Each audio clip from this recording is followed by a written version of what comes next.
Welcome to the eComm Breakthrough Podcast. Are you ready to unlock the full potential and growth in your business? You've already crossed 7 figures in sales, but the challenge is knowing how to take your business to the next level.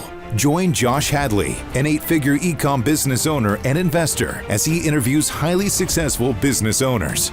Get ready, because you're going to learn specific actions you can take today to help your business reach its full potential and leave a lasting impact on the world. Hi, this is Josh Hadley, host of the eComm Breakthrough Podcast, where I interviewed the top business leaders in e-commerce. This episode is brought to you by eComm Breakthrough Consulting, where I help 7-figure companies grow to 8 figures and beyond. You know, I started Hadley Designs back in 2015 and grew it to an 8-figure brand in 7 years. I made a lot of mistakes along the way that made the path to getting to 8 figures a lot longer. At times, I actually doubted whether I had an actual real brand that could survive and doubted my own abilities to lead a company like that. I wish I would have had a guide to help me grow faster and avoid a lot of those stumbling blocks. If you've hit a plateau and you want to know the next steps to help take your business to the next level, then go to ecombreakthrough.com. That's eComm with 2 M's to learn more. And as a special bonus to my podcast listeners, this month I'm giving away one $10,000 comprehensive business strategy audit session at no cost. So email me at josh@ecombreakthrough.com with the subject line strategy audit. And tell me why your business should win the free audit for the chance to win. And don't worry if you don't win the free audit session this month, because you're going to be entered for future months to come. So today I'm excited to introduce to you Chad Franson. He is here with Rise 25, who has done hundreds of interviews with successful entrepreneurs and CEOs. We have flipped the script and he will be interviewing me today. Chad, welcome to the podcast. Hey, Josh, thanks so much. It's great to be here. I look forward to talking to you. The last time we spoke about kind of some of the difficulties you had getting going with various things. And one of those things was hiring people and kind of hiring them into ambiguous roles. Now, I know the time period you talked about was a few years ago. You've certainly drilled that down, and we'd like to talk about maybe your hiring process this time. From what I understand from most entrepreneurs, especially when they first get started, hiring can be a challenge or something that's pretty tricky. Is that what you found? Yeah. You know, I've joined multiple mastermind groups, and it doesn't matter what industry people are in. I hear the same problems arise time and time again. It's how do I find really good people? And how do I assess whether these candidates are actually going to be A players for my team? And so in kind of a lot of talks with these other entrepreneurs in these mastermind groups, along with a lot of testing, failing on my part, I've been able to, what I would argue is a more streamlined and very efficient process to identify A players and bring them onto your team. You know, I've hired a lot of people, we've let go of a lot of people, and through that process, we've really, really refined the process to hiring really successful candidates. And I've boiled it down to kind of a 7-step process, which I'm excited to share with you. Yeah, very good. We're looking forward to hearing it. Why don't you go through the 7 steps, just kind of a broad view of the 7 steps, and then we'll dive into each one individually. Awesome. All right. So there's 7 main steps to hiring a effective A team player for your business. Number 1 is you've got to define the role and what success looks like. Number 2, you've got to set KPIs and identify what the day-to-day responsibilities and tasks are going to be. Number 3, you've got to list the job and on multiple websites and promote it on multiple websites. Step number 4 is once you start receiving applicants, you need to have those applicants take assessments. Step number 5, you need to give those applicants that pass your assessments test projects to complete. And step number 6, those people that pass your test projects that you give them, you need to actually do interviews with them, okay? And during these interviews, you'll be looking for a pattern of success in their career. We'll dive into all of these in more detail.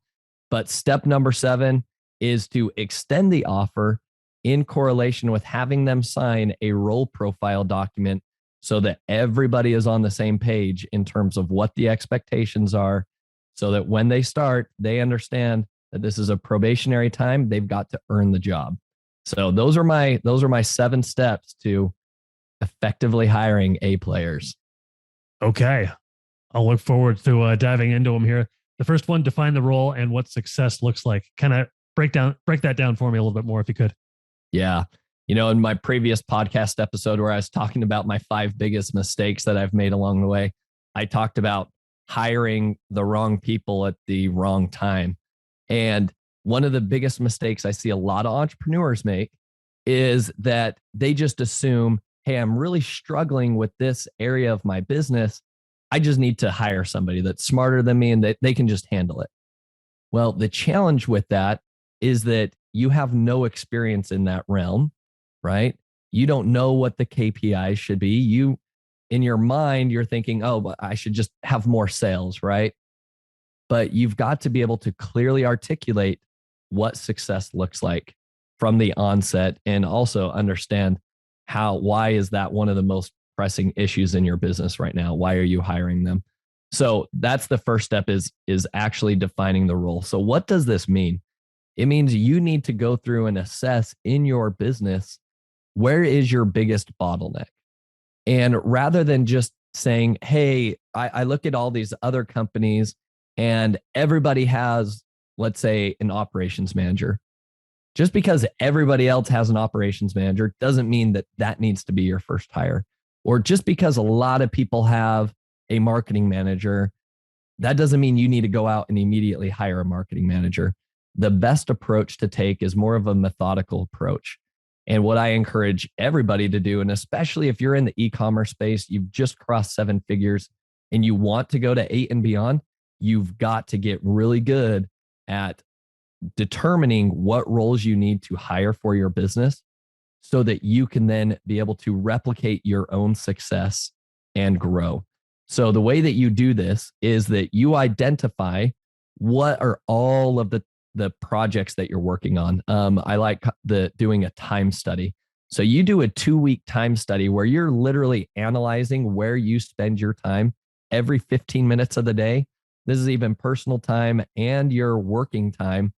And then at the end of those 2 weeks, take a step back and then look at the results, right? Where are you spending most of your time? And if you can identify, wow, I'm doing a lot of operational tasks, well, maybe you need to hire a project manager. Or, wow, I'm doing a lot of marketing tasks, or I'm doing a lot of influencer partnerships, or whatever that might be. If you can identify that, that is where you begin to say, okay, it looks like this is where a lot of my time's going. If I can then replicate somebody else to be doing what I'm doing at least 80% or better, look at how much time this is going to free up for myself. Now, all of these, let's say it's 30 hours a week that you're working on this particular task or type of tasks. You now have 30 hours a week to go work on another aspect of your business. And then when you get to that point in another area of your business where you're spending a lot of time there, you've got things somewhat dialed in decently well, then you hire that out, right? And so you do this methodical approach of like, hey, how do I, stop being the bottleneck, understand the tasks, offload it to somebody else, continue working on revenue generating activities, and then keep offloading those and take it step by step. So many times I think we look at venture capital firms where immediately they get funding and then they're like, I need an HR staff, I need a marketing team, I need an operations team, and the list goes on and on and on. It's like, if you're bootstrapping your business, you don't have the luxury of just like, I just need everybody right now. And I also don't think that that's the best way to approach it in the first place. I think it's very, very good to hire methodically. It's a little bit slower, but you're going to have much better success there. So to sum things up here, you've got to define the role. And you've got to define the role because you've actually done or you understand that role and you're knowledgeable about it. It's really hard to hire somebody if you have no idea what that role entails and how do you identify a really good person in that role. So identify that role and then genuinely list out, what does success look like? And when I talk about what does success look like, you need to break it down into 3 chunks. What does success look like for the overall role itself? Okay.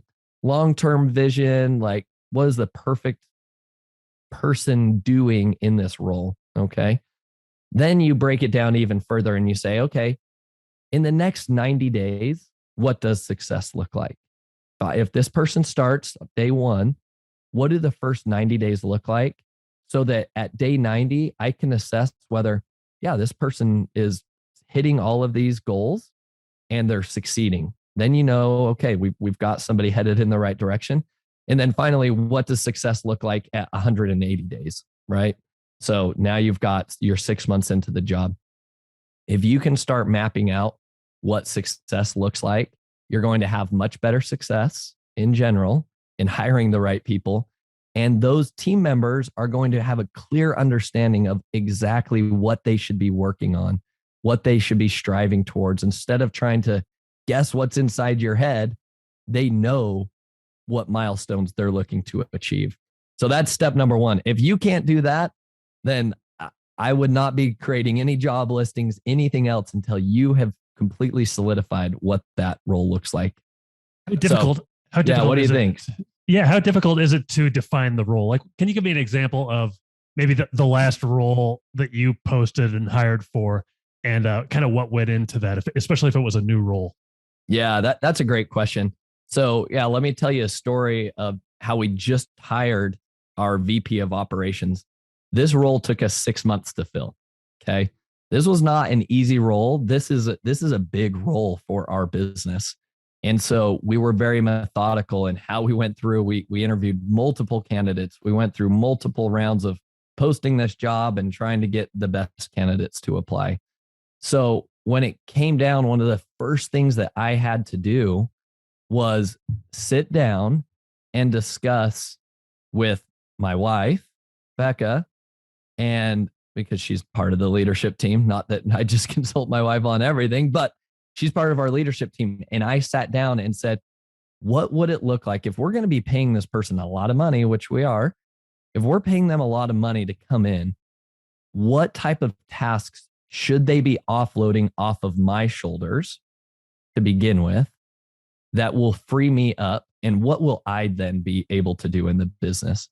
Because if there's not going to be an ROI with this person, it's probably not worth the hire at this point. So we were able to clearly articulate for myself. I had to do a time study. That's the first step. I went through, I did the time study, identified, it looks like I'm spending a lot of my time joining team meetings, coordinating the one-on-one, facilitating one-on-one conversations with my team, attending project status updates, managing the day-to-day operations. And that, as I broke all of those tasks down, I said, wow, that's taking up 80% of my work week. If I can offload that, that allows me to step more into my visionary seat that I need to be in. And it allows me to go create other partnerships. It allows me to go make strategic acquisitions for the business that I'm not able to do right now. So that's how we justified, okay, there's going to be an ROI for this person. And here's what the tasks are going to look like. And then basically I was able to define what success looks like by saying, hey, here's all the tasks that I need to offload from my shoulders, and went step by step by step. And honestly, that was a process of a month in the making. It wasn't that I sat down on my computer and just whipped out this document in one day and was like, oh, it's perfect. I kept going back to it because this is such a big role for our business. I needed to make sure I kind of encapsulated everything I would need this person to take on and what they would be responsible for. That kind of leads us into step 2 then, set KPIs and day-to-day activities and responsibilities. Yep, exactly. So that, as you're setting up what success looks like, the next step in step number 2 is actually defining how you're going to measure that success, right?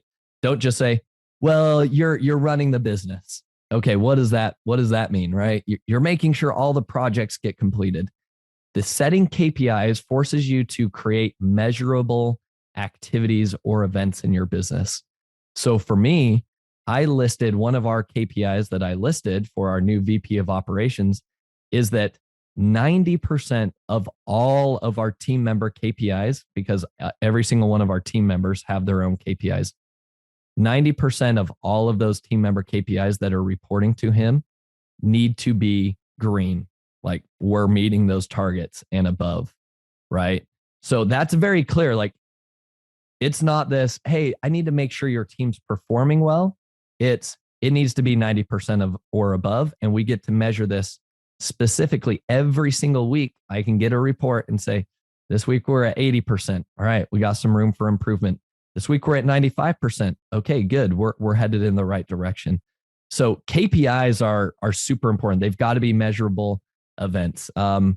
Let's think of another role in the business. So for us, let's go with PPC management. All right. So advertising management, the same things that I have, well, the KPIs that I have going on with our PPC management is number one, we've got to be hitting a certain, we call it tacos, total advertising cost of sale for the business.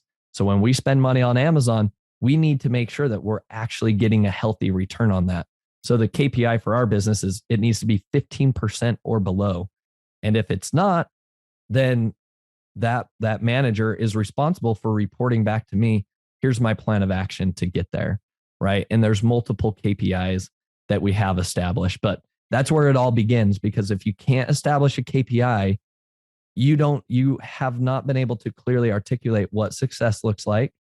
Your team member is not quite sure what success looks like either. And they're just kind of like, I think I'm doing a good job optimizing your ads. It's a little bit more efficient, but we're just trying, right? And so it's very clear for both parties to say, we're meeting this and it's working great, or no, it's not. And those KPIs then lead to your day-to-day activities, right? So from those KPIs, you list out like, what does it take on a day-to-day basis in order for you to actually hit those KPIs, right? Hey, if I'm going to hit 15% tacos for our business, that means I need to optimize our campaigns on a daily basis. I need to make sure that I'm reducing wasted ad spend. I'm negating keywords that aren't working because there's more than 30 clicks. Like you can see how detailed this becomes, but all of this stems from what does success look like big picture? That's what we talked about in step number one. Now we're in step number two. You're listing out measurable KPIs. And then within that, from that KPI, it trickles down to like, all right, what are the levers? What are the tasks that people can be pulling and working on in order to, influence that KPI? So step three then is listing the job on multiple sites. Are all these things that you have determined in that job posting, or is that just handy to know when you've hired the candidate? Yeah. So this is listing it on so steps 1 and 2 are walking through you kind of like creating a job description ultimately, right? So step number 3 is you've created basically your job description at this point. You've told people what success looks like. You've listed out the day-to-day responsibilities and activities and the KPIs. If you do that in and of itself, and I've heard this numerous times from the people that we've hired, our job listings are so detailed and they see the KPIs and candidates get excited because they're like, these people know what they're doing and I know what I can do to achieve those results. Like you're going to get a talent actually applying for your job listings because of the way that you've written out your job post, right? So step number 3 is once you've kind of established that job listing, okay, then you go out and you get that thing plastered everywhere you can, right? Now, one of our areas of specialty has been being able to hire, I call it management level staff, but overseas. And so we're able to get really, really smart people, but that are working, internationally in different countries. We have somebody from Mexico on our team. We've got a lot of team members in the Philippines. So how do we find these people that have a lower cost of living, right? So the salaries aren't as higher, but to them, it's more than a livable wage. In fact, they appreciate it. They're getting paid more than what they would if they just worked inside their own country, which I love. It's a win-win relationship. So that's where we've focused a lot of our hiring. So the job sites that we use to go find these contractors that are overseas is we'll go to Upwork. We'll go to onlinejobs.ph. We will also post on Indeed. Those are our three like easy ones. And I know that like within the US, there's a lot of other like job listing sites. There's Monster and, the list goes on, ZipRecruiter, the list goes on and on there. But specifically for independent contractors overseas, those are my three like go-tos. Okay. And so you're able to go list those jobs on those websites. And then it's not enough to just list the jobs. You need to go invite people to apply. So on onlinejobs.ph, we have a whole messaging system where I have my executive assistant goes out and searches, there's like filters that you can set to find different contractors you want to work with. So if we're hiring somebody for PPC management, then I can say, hey, the keyword's PPC manager. Let me see the list of people. And then my executive assistant messages every single one of those people that show up. Sometimes there are thousands of people, and invites them to apply to our job. We do the same thing on Upwork, right? Filter the candidates, message every single one of them, invite them to apply to your job. Now, you're not able to really do that on Indeed as much, but when you do that, you are going to fill up your funnel of applicants, and it very easily we'll have more than 1,000 applicants for any particular job by following this process. So that's definitely something I would recommend. Too many people just expect, well, I posted the job and only got like 10 people that applied. Yeah, that's a mistake. Like you should probably be starting at 1,000 so that you can whittle it down to one A player, like genuinely speaking. Wow. So you have 1,000 applicants, and then your next step is have applicants take assessments. Do all 1,000 take these assessments? Yeah. Yes. And that's the way it's like, how am I going to interview 1,000 applicants? Right. And that's, I think, one of the biggest misconceptions that people think about in the process of hiring. They assume like, oh, I don't want to have 1,000 applicants because then I am going to have to review 1,000 resumes, 1,000 cover letters. I'm going to have to sit on 1,000 meetings with people. No, like let's break that barrier down right now, because that's a myth. Okay. So step number 4 in this process is having the applicants take assessments. Now, the software that I use that does all of these assessments, because there's a lot of other hiring tools and assessment sites that charge you like per applicant that takes the assessment. That's way expensive. I would not recommend anybody goes that route, especially if you have 1,000 applicants. So the website I found, the software is called Criteria Corp, and we'll put that in the show notes. But it's criteriacorp.com. Okay. And one of the assessments that we choose, it's called like the CAT score. So basically the gist of it is that it's like an IQ score. Okay. In addition to that, we have like a simple like verbal and mathematical skills assessment that will assess people's like English speaking ability as well as their mathematical ability, especially since we're hiring people overseas. So immediately we already have kind of like, here's the criteria that people need to pass for this particular role, right? So if I'm hiring like a management level staff or, C-suite level staff, like I need to have somebody that's got a really high IQ, right? Now I know it's not perfect, but it's a good predictor of success according to their software and platform. The higher that score, what they've seen is it correlates to better success in any particular role, which I think is interesting. So anyways, we've found that to be true in our business as well. So what we've done is we establish, hey, this needs to be at least 70 or higher. The score's out of 100. So it needs to be 70 or higher for us to even consider you, right? And then your English score needs to be at least 95% or above, or else we're not going to consider you either, right? So those are like the basic, that's like just the minimum criteria. That honestly will whittle the candidates down from 1,000 to 100 instantly.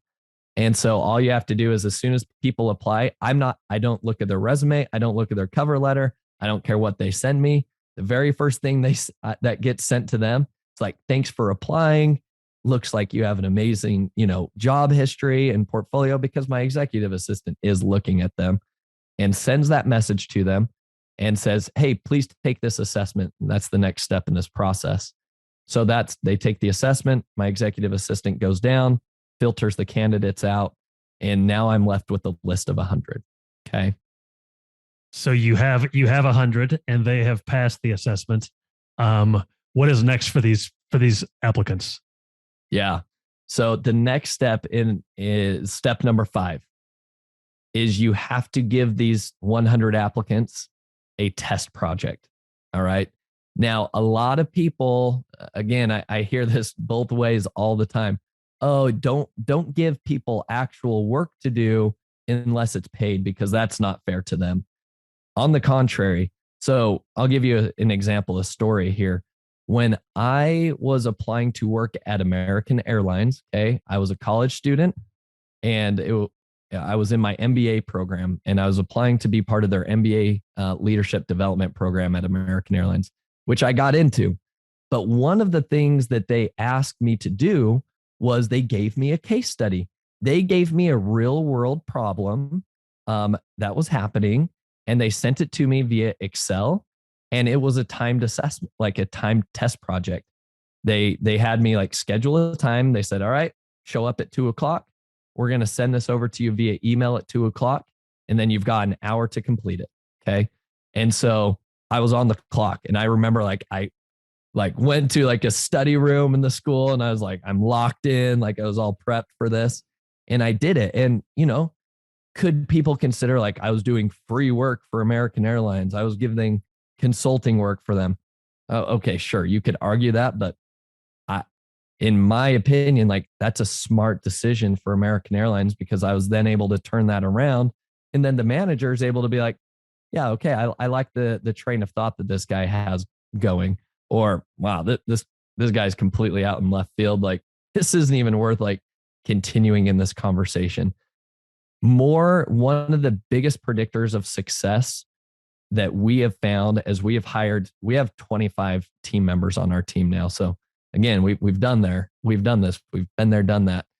We have found that the test project that we give people is one of the best predictors of success. How well they do on the test project, if they like just excel and I'm just like blown out of the water, like, wow, this guy's impressive. That is seen in their work performance here as they work with us. Whereas sometimes if I'm like, well, it's okay, and we end up hiring them, they end up being okay, and then maybe we have an exit conversation down the road. So it definitely has been one of the greatest predictors of success for any of the roles. So let me give you a concrete example of what we did with our most recent hire. This was our VP of operations, like I mentioned. Mm-hmm. So you've got to get creative with these. I'll share 2 examples with you. We hired a research and development specialist recently for the business, and we hired a VP of operations. So let me give you the context and story behind each of these. So number 1, with our VP of operations, I need to see that this person has leadership capabilities. I need to see the way that they strategically think in the future and plan projects. Like, this isn't just an Excel file that I'm like, can you solve this equation? Like, this is genuinely like, I've got to see like how strategic you are in your thinking process. All right. So what we did is step number 1. So I gave them 3 parts to this test project, and I gave them a week to complete it. It wasn't timed. I said, here are the 3 goals that we have for our business in the year 2023. Okay. One of them was like, we got to launch 12 new products. We've got to do enhanced brand content for 1,300 listings. And the last one was that we want to partner with 10 different influencers. That's our goal. I want you to break down how do we actually achieve those goals in the year? Break down what things look like on a quarterly basis and on a monthly basis. And that's it. I didn't say, I need to see this in Excel. I need to see a Gantt chart. I need to see it laid out in a project management tool. I didn't say any of that. I let people I put it out there and said, show me what you're going to show me. And obviously the results that I got almost instantly, like it was very telling from the moment I would open somebody's test project and be like, all right, we're in a good wavelength here. I like the way that you've structured things. You've communicated things properly to me. I could see that you could lead a team because you've communicated things well. So that was the first like test project we gave them. The next thing that we told them to do is we gave them kind of like a situation of, hey, a team member hasn't been meeting their KPIs. What does your conversation look like? Okay. Now I want to know, how do you interact with people? The people that said first off was like, well, they're going to go on probation. And if this happens again, then they're going to be left. Then we'll have to exit them from the company. I was like, wrong. That's not the culture. One of our core values for our business is we correct the process, not the person. We first always look internally to say, what broke down in our process? Did we not train them correctly? Is the process broken? They don't have the tools. We first go through all of that. And then if it is a personnel problem, then yeah, we could approach that. But that's the last resort. That's not the first thing. So very quickly, I was able to, again, weed out people that didn't believe that same way, right? We're not seeing eye to eye there. And then finally, I found a case study that was online. Okay. I just Googled like Harvard Business Review case studies about project management, operations management, and went through and I copied and pasted the, case study and said, hey, fill out this case study. Here's the 3 questions I need you to answer. How would you solve this problem? And from there, was able to see the results and again, make sure it aligned with what I was looking for, because I already know what success looks like in my mind, right? You can see everything goes back to step number 1. Let me give you the final example here, because I think this is good for people to see practical examples of how this played out. So with our research and development specialists that we hired, we need these people to be able to do keyword research, to be creative thinkers, to be able to look at different problems going on in different marketplaces, identify good niches that we could get into and develop products for. This is a somewhat ambiguous role, to be honest with you, right? Like it's not, hey, I need to see that you know how to optimize PPC campaigns. That's maybe a little more cut and dry. This is a very creative process. So how did we assess this? Well, we actually gave them we gave them our process of how we assess new products, right? Like we opened up our playbook and said, hey, here's our process. It was like a 15-minute like training video, if you'll call it that. So we're giving value to these people. Like we're saying, here's how we do the keyword research process. Here's how we identify the competitors, so on and so forth. From there, we then had them take steps 1 through 5 of that process that we recorded for them in that training video. So they knew what was going to be expected of them at the end. Now we needed to see, can you take what you learned from this training video that was showing you, here's how we want you to do the keyword research process. Here's how we do the competitor analysis. Here's how we find new ideas from different marketplaces and merge them all into one that spits out a recommendation. And we were able to see people, and we had different ways that we were scoring. It was like, how well did you do on step 1? And we give them a score 1 out of 5, right? 1 to 5. How'd you do on step 2? Score them 1 to 5. And so we were able to, like, at the end of the day, have a measurable number for each one of our candidates. Those that got scores that were 20 and above, those were the people that we ended up interviewing, having conversations with, and ultimately hiring.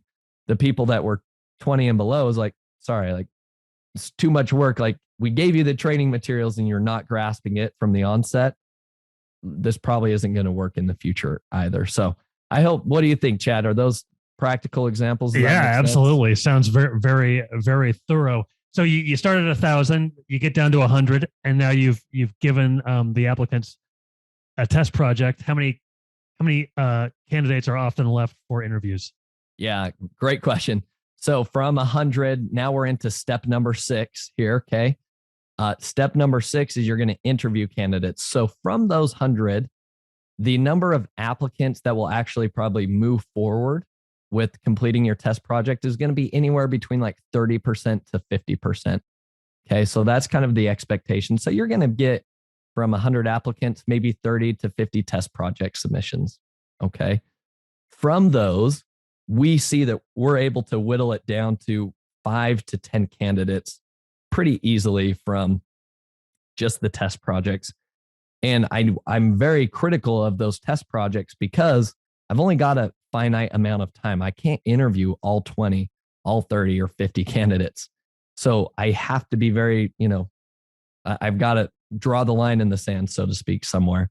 So getting 5 to 10 is always my ideal. And I take the best ones. Whoever scores the highest on the test project, that's how they move forward in the process. So in the interview, I'll set up hour-long conversations with people. And one of the steps that we take is we go through their whole career, but I'm not asking them like, hey, what did you do at this job? Tell me an area of, what's your greatest weakness, or, your typical hiring questions, which are just bogus. What I'm trying to do is I'm going through their career and I'm looking for patterns of success and for them to have continuously been promoted or rise to leadership positions in anything that they've done. And we'll go all the way back to like college and even high school years, right? Because you're going to find a pattern of people that are successful and that are A players, they naturally rise to become the team leaders, right? So even in college, when you're doing teamwork, guess what? Typically it's the A players that step up and end up being like, all right, guys, like let's figure this out. How are we going to do this? Right. So you're going through every single one of their, careers, right? And roles that they've had. You're like, tell me about this role. All right. How long were you there for? Tell me what did you like the most? What did you like the least? All right. Now, have you ever been promoted? Right. And I'm getting very detailed with these conversations, and I'm probing to get a really good glimpse of do they go into new roles and then quickly get promoted, right? It's like, yeah, my manager loved working with me. And then, he needed to find a way to move me up. Like, you're looking for that. Here's the other biggest like hack and like ninja tactic that I think is one of the best things that you can ask during the interview process. And I call this the truth serum. It requires people to answer honestly, and you get really, really candid responses back from your interviewees. So what is this question? You tell them it's the threat of reference check. You tell them, hey, obviously this is an important role. We're going to need to speak to your references. Ideally, those are people that have been your managers in the past. So as I'm going through their career history, I'm asking them, who was your manager? What was his name? What was her name? How do you spell that? Because I want to get detailed. And then I'm going to say, hey, so when I reach out to Matt, when you worked at Procter & Gamble, I'm going to ask him these questions. I'm going to ask him, number one, how would you rate so-and-so's, how would you rate their performance on a scale of 0 to 10? Okay. And I ask him, I say, so when I ask Matt how he'll rate you on a scale of 1 to 10, what will he say? It's not, if I reach out to Matt, what do you think he'll say? It's, no, I'm reaching out to Matt. What is he going to say? And people are like, well, to be honest, he'll probably give me a 7. And the reason why is because we didn't really see eye to eye on many things. I had a lot of other initiatives. And it's like, all right, there's my red flag, right? And then you can obviously follow up with those reference checks and confirm. But here's the 3 questions that I do ask. So number 1, how would you rate them on a scale of 1 to 10? Secondly, what is the greatest strength that they brought to your organization while you were there or while they were there? Step number 3 is, what is their area of improvement? Okay. And you want to get to know people's area of weakness. You'd ask it that way. You say, when I reach out to Matt, what will he say is your area of improvement, right? It's not, what do you think is your area of improvement? It's, you've had performance reviews with Matt. What has he told you in the past? Because he's going to tell me. So let's be honest here, right? And then last thing I do ask, so I guess this is the 4th question, is, would you hire this person again? Yes or no? So those are the questions that I do ask. And that's kind of the process I follow through those interviews. And naturally, sometimes it will be a tough decision between 1 or 2 people. But then that leads into, step number 7, which is extending an offer. And honestly, you have to go with your gut. on this. If you've got 2 or 3 candidates, they're like, look, it's a toss up. Like all of these people have great careers. Sometimes you could even hire both people, right? And be like, well, I'm going to plug you into this other role just because you're so good.